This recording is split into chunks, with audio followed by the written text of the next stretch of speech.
Welcome to NASA Edge. An inside and outside look at all things NASA. We have a great show in store for you today, and it starts with our special guest, Steve Gaddis. Steve, thanks for coming on the show.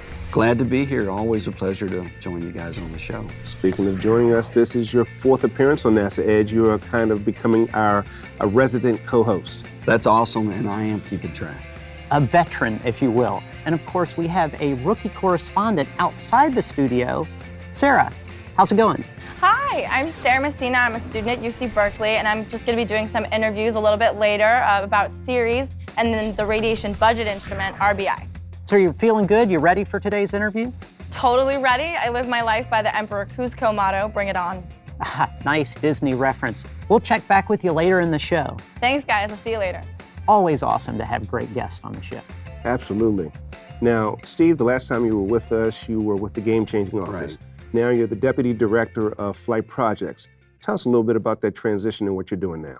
Okay, to begin with, I was asked to do an 18-month detail over in Flight Projects, and the primary assignment was to work down and in, focus on the projects making good technical progress, focus on mission success, cost and schedule, and doing a monthly review. Taking care of business. Getting business done. Yeah, now, in the show today, we're going to be talking about flight projects from formulation to completion down on a center level. And I think we have an interview to start off that. Yes, I had a chance to talk with Eric Jensen from NASA headquarters. He helps us understand the origin story. Let's check it out. So Eric, tell me a little bit about what Earth Science Division does, what its goals are, and your role. Well, we're actually responsive to one of the agency's primary goals, and that is to expand scientific understanding of the Earth and develop technologies to improve the quality of life on our home planet. So within the Earth Science Division, there are four elements. There's a research element, an applied science element, a technology element, and then flight programs. Flight programs is what I'm in charge of, and we develop satellites and instruments to measure all sorts of parameters around the Earth and take that data and distribute it around the world to everyone free. I love that about what you guys do. You know, like the data goes to everyone. Everyone. It's there. Just go to NASA's website and you'll be able to find information on how to get that data. Now, it's interesting you said flight is part of what you're doing. Now, I always think of flight in terms of flying in planes, but you're talking exclusively space? No, we do some suborbital projects, so we actually do fly on airplanes and take measurements. But the larger portion of our portfolio is actually satellites. When we say flight, it's flight into space. Now, that seems to be a pretty challenging task, figuring out what's going on the planet from space. So how do you address this challenge of getting these unique data sets? It's really incredibly complicated. So what we try to do is look for specific measurements that we'd like to take to measure something, say, ocean salinity. So we look at individual parameters, and then we try to take all that data and assimilate it and try to tell what's really going on the Earth. So I imagine that part of what you do is once you kind of have this goal in mind, you've got to go out and find the people who can actually do this for you. Exactly. We do it two ways. One way is we direct missions specifically to a NASA center. And another way is we have open solicitations in which we look for either government or private industry or academia to respond to us back with proposals for how they would address some of our science needs. We're looking at one of flight projects at Langley's missions, which is SAGE 3. How are you involved with SAGE 3 and other flight projects related to missions? Yes, so SAGE 3 is one of our projects that's going to go on the International Space Station. Within our science, we're actually employing the International Space Station more and more as a platform for us to take measurements. We're able to get there relatively inexpensively by accessing missions that are already planning to go to the International Space Station. And then we're able to mount onto the International Space Station, take advantage of some of the resources that they have, and be able to take our measurements. And SAGE is one of those that we're really excited about because it's one of our big opportunities to get some important data back. What are some other examples of some success stories that you have from a Earth Sciences Division standpoint? Well, we certainly have many missions. We currently have about 18 missions that are currently in orbit collecting data, and we've got almost an equivalent amount that are under development to go forward. And I'll point out a couple from the Langley Research Center. So you mentioned SAGE. There's also Ceres and Calypso are two other projects that we're working with. So Ceres is our radiation budget instrument, and Calypso is a laser measurement looking at clouds and other atmospheric elements. So we do a wide range of stuff, and it's really exciting taking a look at all these measurements. Tell me a little bit about how interesting it is to actually meet with these experts and subject matter experts at the various centers and partners, because they're the ones that are actually going out and making it possible to get those data sets. Yeah, it's true. I don't think people really have any comprehension of the expertise and hardworking people that are working on NASA projects. This is their passion. It's not just a job to them, it's the love of their life working on these projects and knowing that they're making a difference. They recognize the objectives that we have about understanding our home planet and are really passionate about delivering that science for us. You know, Steve, that has to be one of the cool things about what you do. You get to Right. work with all these experts, as Eric said, all these people that are very passionate and skilled in doing their jobs. That is the best part of the job. In that interview, I asked about SAGE 3. What Right. exactly is SAGE 3? SAGE 3, by definition, is the stratospheric aerosol and gas experiment. I see you consulting your notes on that. I wanted to make sure I got that right. Gotta love If those I acronyms. didn't, there would be, I'd have to pay. Absolutely. But it's going to go to station, and it's going to be studying the ozone and measuring pollutants. And one might say that we're understanding the planet and helping to save the planet. It's also very interesting it's on station. Right. That's a unique thing, right? It's the first time we've got an Earth science observing instrument that's going to go to station. Love first. Now, one of the things that Eric talked about is that a lot of the data that comes from these projects is open to anybody to Right. use it. Can you tell us like some of the organizations and people around the world that actually use the data? Typically, the Earth science observing groups, they're at universities like University of Colorado is for one that comes to mind pretty quick. And then you've got NOAA, they use this information here within the States. And then you've got, the Korean Institute, then you've got the Japanese Institute and the European. I mean, so we all kind of share that data to make sure we understand what's going on globally. Now, using SAGE 3 as an example, once headquarters has awarded that project to Langley, once it gets here, how do you manage it? Typically, a mission that's flight to orbit goes into flight projects, and we've got 10 of those missions right now. And we'll assign a project manager. That project manager will work with the other organization at the center to pull a team together. They'll start identifying the requirements, and then they'll do the design, development, test, and launch. And then the data comes. It's awesome. And then the data comes. Well, we want to look at that process a little more. And so Chris did an interview with your boss, I believe, married to Joseph. Oh yeah, she is my boss. You're the Robin to her Batman. Holy aerosol Batman. Chris actually did that interview. Let's check it out while we recover here on set. So Mary, you cover a wide range of projects here at the center. What areas are you focusing on? We serve multiple mission directorates. We do projects for human exploration. We do projects for space technology. We hope to be doing projects for aeronautics, but right now the majority of our projects are actually in the Science Mission Directorate. We have 5 science projects in the queue at the moment, and that's unprecedented at Langley. What types of science projects are you working on? Langley's area of specialization is atmospheric characterization, and we build or manage the instruments that are providing long-term data records in areas like ozone, in areas like Earth radiation budget, in areas of climate, and we've got a new one in the queue with Tempo that's actually monitoring pollution. So it's all very exciting and actually very important for keeping the planet safe and healthy for future generations. Now, as a director as a whole, do you have a special formula or a special A secret sauce. sauce, right? You want to say, right? Really, it's finding that dedicated team of experienced people who work really well together. And we've gone to great lengths to develop a pipeline so that we've got people who've been working flight projects for multiple years before they actually get into flight projects.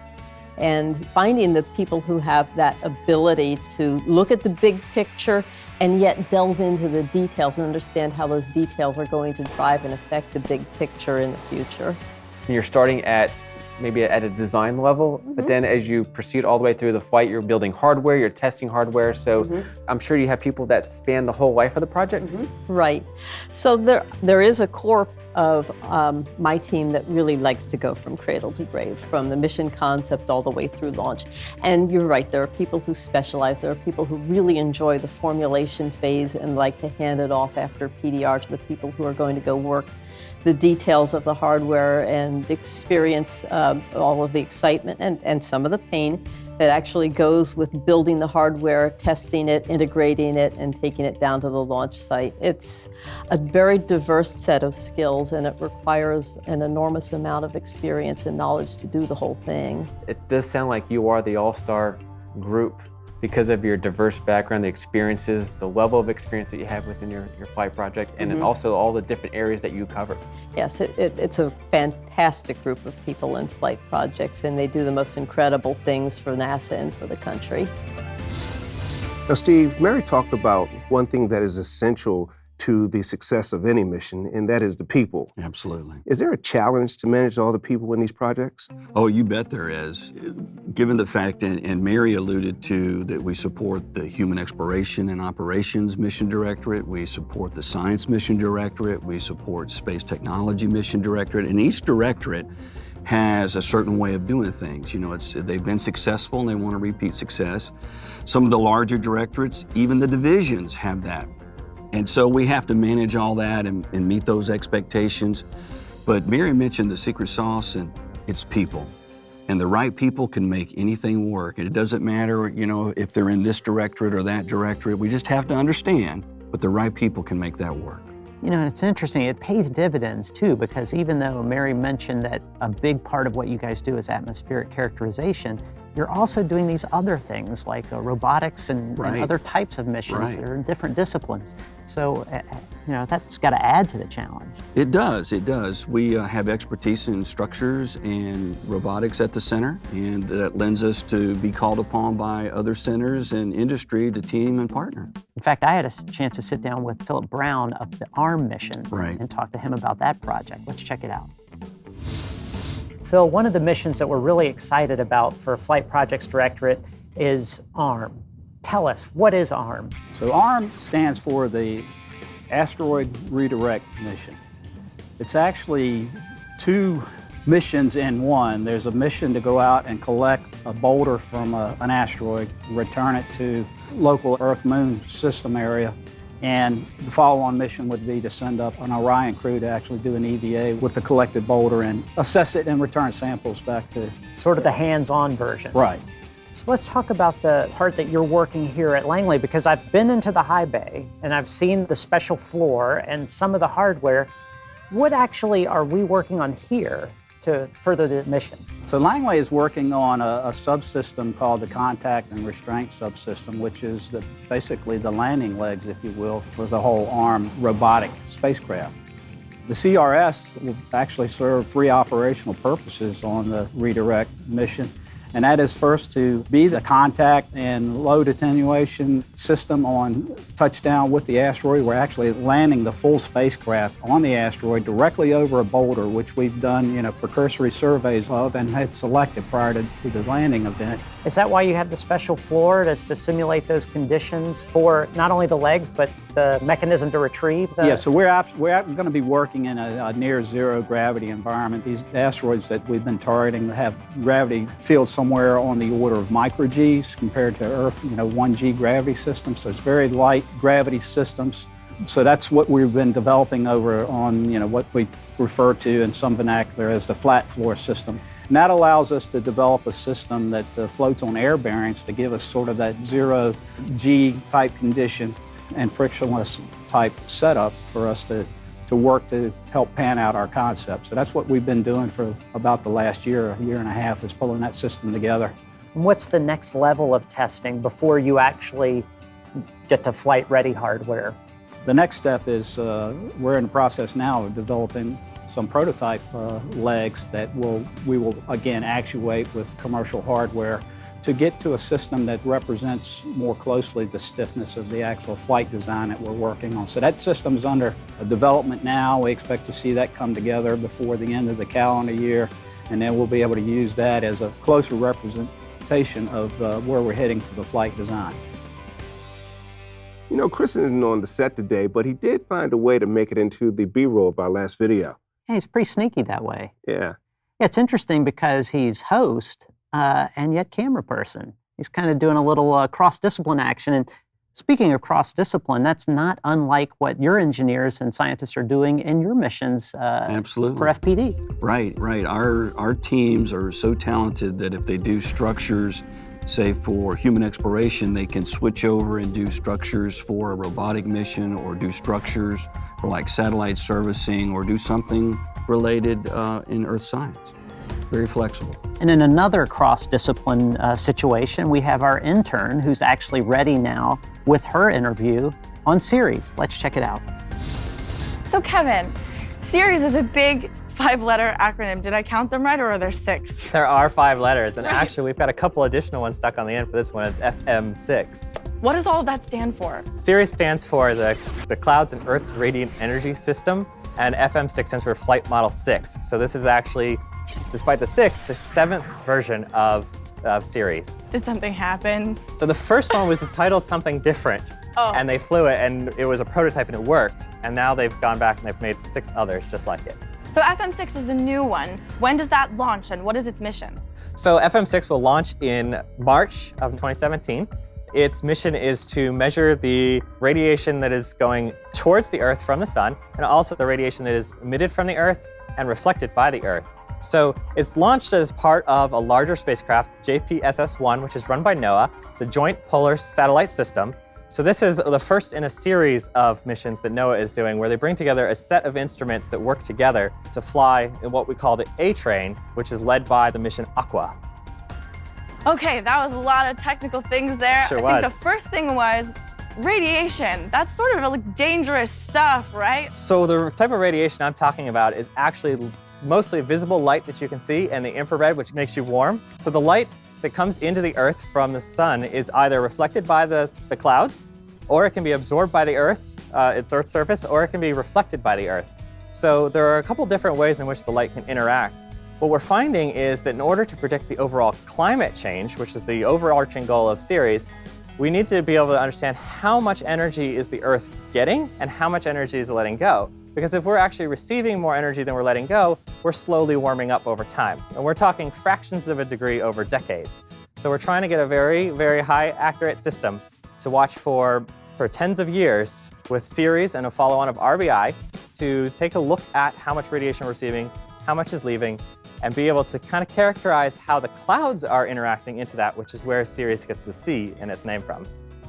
So Ceres is measuring clouds and radiation, and I assume there are other measures taking place. How is that done? So we're actually doing it with 3 instruments that are very similar to each other. We've got 3 what we call bolometers, which measure the amount of radiation that hits them. And when I say radiation, I'm talking a lot more about the light radiation. When we have one channel that has a shortwave filter in front of it, so it only allows the shorter wavelengths of light to get in. Then we have one with a long wave filter that only allows the longer wavelengths. And then we have one that we call the total channel, which allows all of the wavelengths of light to get in. So using those 3 together, we can pretty much determine what the spectrum is of the radiation to try and see whether we're getting reflected radiation, whether we're getting emitted infrared radiation from the Earth, or the reflected visible radiation. And we put those together to model the clouds and the budget and what's coming in and what's coming from the sun and what's going out to the galaxy. So have all of the Ceres crafts done the same thing? They all have the same instrumentation? Exactly. All of these are exact copies of each other. Even on this latest incarnation, FM6, we're using the exact same technology that was developed as part of FM1. But in order to prevent a gap, the measurements from FM5 to RBI, which comes after us and does similar measurements, we've created FM6 largely out of spare parts and other pieces from FM5 and FM4 so that we could build up a very long-term, multi-decade data record. So Alan, Kevin mentioned a little bit about RBI when he was talking to me about Ceres, and his point was basically that Ceres is just bridging the gap and it's all building up to RBI. Can you tell us what that stands for and what RBI's mission is? So the overall instrument radiation budget instrument, we're making Earth radiation budget measurements. So what that really means is we're looking at the energy that comes into the Earth, which is sunlight, and energy that leaves the Earth, which is reflected sunlight and thermal emission. So RBI measures all the energy leaving the Earth. Okay, and why is it important to have such a huge data set over such a long period of time? Yeah, Ceres has been taking data for 20 years, and there were some precursors to that. The IRBI instruments started these initial measurements. And one of the reasons why it's so important to have the long data record is that there is natural variability. It varies over long time spans, 10, 20 years. So you need to have data that envelopes that entire cycle so that you can understand what's actually long-term change and what's just variability. Just trying to sort those two out.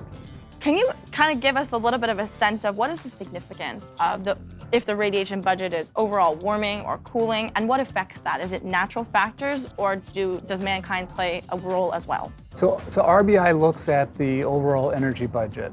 What it's doing overall will affect overall policy, how we respond to the measurements, how we as a nation, world respond to the measurements. So understanding if the warming is natural, as part of a natural variation. If that is the case, then it'll go back to normal and you don't really have to worry about it. It'll take care of itself. But if it is a long-term trend, that gives us an opportunity to inform policy and make decisions that may change the direction. RBI itself does not determine whether or not the warming or cooling is caused by humans, for example. If there is a long-term trend, then there are a number of other instruments that will come into play to help us inform what the actual cause of that is. Steve, what are some of the significant milestones you're going to see through flight projects over the coming year? We just talked about Ceres FM6, and that's going to be launching later this year, measuring, the radiation budget. And SAGE is going to be launching early this year, so that's exciting. Its destination will be International Space Station. RBI is going to complete its integration and test this year, and the launch abort system for Orion should complete its structural test.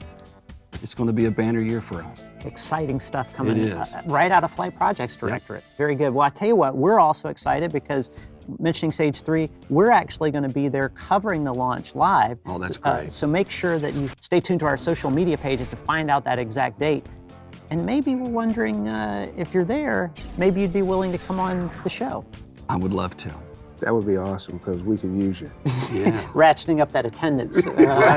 And I could click my card, working on that free sandwich. You just might get a free NASA Edge shirt.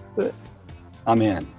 Making bold promises here on NASA Edge. Thanks, Frank. Franklin's gonna get you a shirt. Well, that's about all we have for today before we start giving away equipment. You're watching NASA Edge. An inside and outside look at all things NASA.